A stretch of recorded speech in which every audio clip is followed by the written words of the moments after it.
Honesty, open-mindedness, and willingness, okay? Honesty.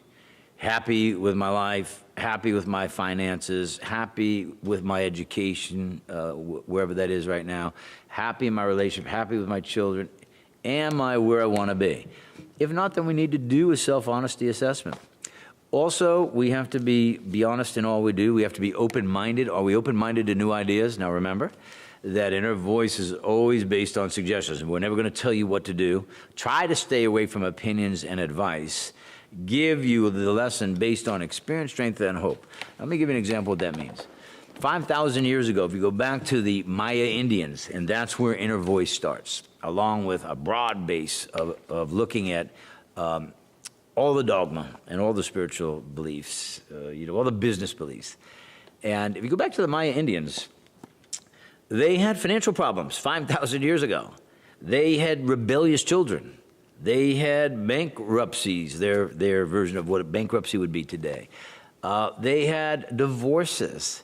Might have lost houses, or their huts back then.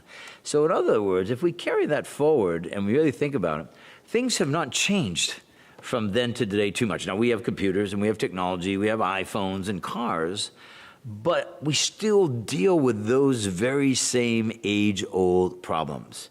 And what I'm saying is this, is the statesperson way of living in the inner voice way of life is really just another way to handle the age-old problems. So in other words, it's a way to handle selfishness, self-centered, arrogance, finger-point judging, blaming, those other character defects, by learning how to do humility, how to do tolerance, how to do patience, how to do letting go of resentments, how to do forgiveness, of which we're going to spend some great time on those, because those become great action programs. Those become the willingness once we get the honesty.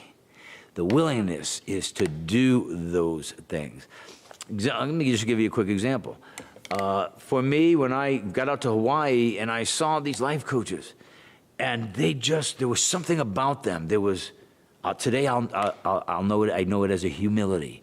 But they would get the door first. If you drop something, they would stay an hour late or come in an hour early if someone needed some attention without extra pay for it. And I watched this, and I'd never seen this in a seminar before. I'd never seen it practiced out in the real world, I saw some fake humility, but this was something different. It almost, because of my own character defects of being a warrior, I remember my cliche or my saying was, man, I hope these guys aren't going to bring Kool-Aid out, the old Jim Jones Kool-Aid story, trying to hypnotize me or turn me into some cult member or something. And it carried on day after day, and there came a point where I said to myself, I'm not sure what it is they have, but whatever it takes time-wise for me to learn that, whatever it takes cost-wise, I would consider every cent and every minute of time I spent here worth it if I could leave with what they got. And you know what they told me? What they told me is, if you want what we got, you got to do what we do. And that starts with the principles of honesty, open-mindedness, and willingness. That humility is, what humility is, that is listening more than one talks. Humility is not being a mismatcher.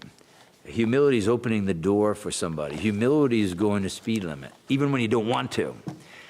Humility is waiting while you have your blinker on for 3 cars to pass until somebody lets you in.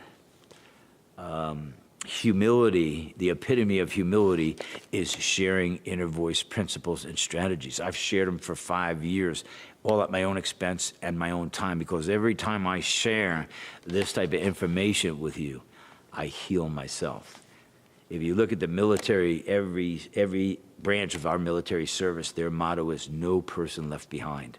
If you look in STEP programs, they say, having had a spiritual inner awakening, and we say, having had an inner voice awakening as a result of these principles, we carry this message to other suffering warriors to open up this universe and show them how this organization should just fit and fall into place instead of fighting and struggling for everything.